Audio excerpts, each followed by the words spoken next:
Noah scrubbed the grime from his fingers as the weathered hatchback sputtered into his lot, fumes rising from its motor. The woman who stepped out seemed weary, her eyes tired, her outfit rumpled, her wallet empty. Noah had just scraped by on rent that month, but her uncertainty touched him. She whispered, "I've no funds." He glanced at his worn tools, then her frayed sandals. "I didn't ask for any," he replied, his tone calm, yet resolute. Little did he know this humble act of generosity was about to trigger a cascade that would alter everything. Noah Bennett had seen better days. His small-town workshop, once vibrant with engines and banter, now echoed with stillness and the odd clang of tools. Unpaid bills lined the walls, and the sun-bleached "Help Wanted" sign had faded over months. Still, Noah opened his shop each morning with dogged hope. That afternoon, as the sun dipped behind the pines, a beat-up hatchback rattled into his gravel yard, smoke pouring from its engine. Noah wiped his hands and stepped out. The driver's door opened cautiously. A woman, maybe late 20s, emerged in a tattered jacket and jeans worn thin. She looked around nervously, clutching her phone like a tether. Noah gave a nod. "Overheating?" She faltered. "I think so. I'm sorry, I had nowhere else to go." Noah lifted the hood and let out a soft whistle. "Radiator's busted. Lucky it made it here." She chewed her lip. "Can you fix it?" He looked up. Her eyes spoke volumes before her words. I can't pay now. Maybe later?" Noah paused. He had mouths to feed, overdue bills, and a bank losing patience. But his conscience, untainted by rust, prevailed. He exhaled. "Leave it here. I'll sort it out." She blinked, astonished. "Really?" He gave a warm smile. "I've been where you are." Tears shimmered in her eyes, swiftly wiped away. "Thank you. I'll pay you back, I promise." Noah didn't expect her return. Such vows were common, but he repaired the car anyway, staying late, even tossing in a used battery he had. By morning, the hatchback was ready. She returned, still amazed by his kindness. "Why help me?" she asked, her voice soft with gratitude. Noah shrugged. "You looked like you needed someone to have faith in you. That's enough." She smiled, said her name was Sophie, and drove off. Noah watched her taillights fade from his porch, thinking that was the end. He was wrong. By evening, his lot was surrounded by vehicles out of place in his quiet town. Noah was deep in an oil change when he heard the first engine. Smooth, quiet, unmistakably pricey. He wiped his hands and stepped out, expecting a lost tourist needing directions. Instead, his heart skipped. A black Rolls-Royce Phantom eased to a stop at his lot's edge, followed by a silver Bentley, 2 Mercedes G-Wagons, a Tesla Model X, and more high-end cars, lining the gravel like a lavish procession. Noah blinked. Such vehicles were rarer than snow in July here. His pulse raced as polished drivers stepped out, eyeing the place. A man in a crisp suit and sunglasses approached. "Noah Bennett?" Noah nodded cautiously. "Yeah, who's asking?" The man handed him a sleek embossed envelope. "You're invited." Noah opened it. Inside, a single white card read in elegant script, "You changed a life. Now it's your turn." Before he could ask, the Rolls-Royce's back door opened. Out stepped Sophie, but she was transformed from the broke wanderer. Her hair was neat, her coat designer, her presence exuding quiet confidence. Noah froze. "Sophie?" She smiled warmly. "It's actually Evelyn Fairchild. My family owns Fairchild Enterprises." Noah's jaw dropped. Everyone knew that name. One of the wealthiest families in the nation, spanning tech, real estate, and fashion. "I didn't lie," she said softly. "I left home with nothing. But my name to find someone real, someone kind, without an agenda. I found you." Noah struggled for words. "You set this up?" She nodded. "I needed to see how you'd act with no gain. Now, I want to invest in your future." A man stepped forward, handing Noah a folder. Inside were documents, a full shop renovation, top-tier tools, a financial advisor, and a business grant worth more than Noah had earned in a decade. His hands trembled. "Why me?"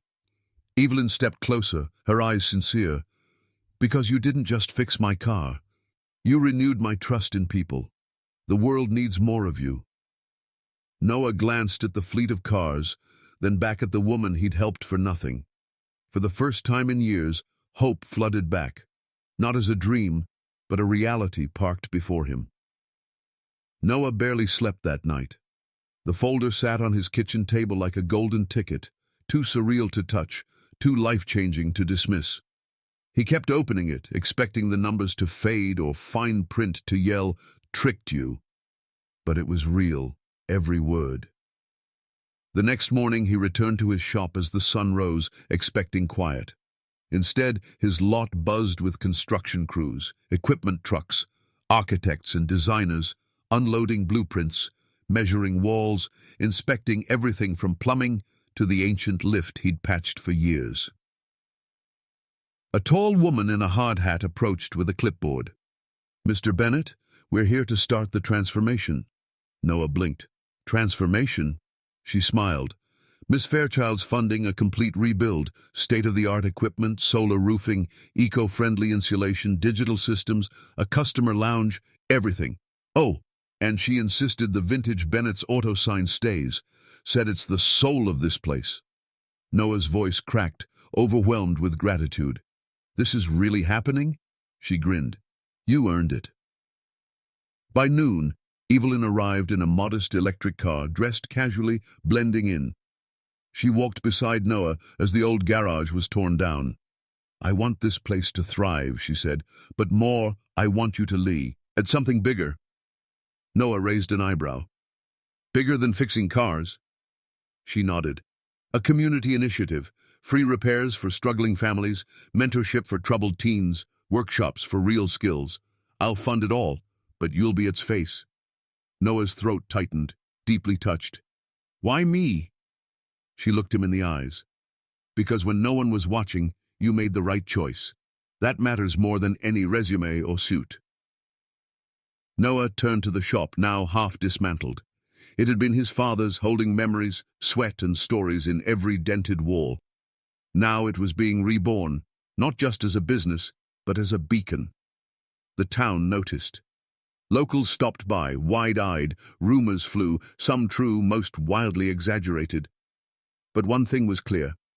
Noah Bennett was no longer just the quiet mechanic with grease-stained hands. He was becoming something greater than he'd ever imagined.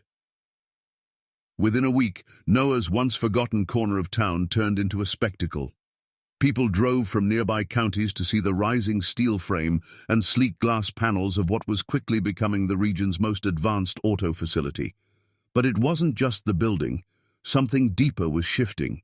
The day the sign went up, Bennett Auto and Community Garage, Noah stood beside it, hands trembling with pride. Beneath the main logo, smaller words shone in silver script. Fueled by compassion, open to all, Noah had insisted on it. Every day brought new faces, some wealthy, curious about Evelyn's mysterious project, others desperate, holding repair bills they couldn't afford. Noah never turned anyone away. He offered free diagnostics, honest advice, and time for those needing to talk. One afternoon, a teenage boy named Diego arrived, shoelaces untied, shoulders slumped. His mother's car had broken down blocks away. She worked 2 jobs, and the transmission was failing. Noah sent a tow truck, no charge. Next morning, Diego returned alone. "Can I learn what you do?" Noah handed him gloves. "Let's start with oil changes." Word spread fast. More teens followed. Noah built a workbench for them, teaching not just wrench skills, but pride in their work. Some had skipped school. Some lacked father figures. In Noah's garage, they found guidance and dignity. Evelyn watched quietly, visiting often, blending in, refusing credit. When asked why she chose Noah, she'd say, "Because he chose people." One night, Noah closed the shop late, standing by the glowing sign. Behind him, the mentorship workshop buzzed with laughter and tools. He looked at the stars, then his calloused hands. So much had changed, yet his core remained. What began as a small act of kindness had grown into a movement, but something bigger was coming. Noah felt it, closer than he knew. 2 months later, Noah stood on a charity gala stage, never imagining he'd headline. In a simple black suit, slightly uneasy but standing tall, he faced beaming spotlights and flashing cameras.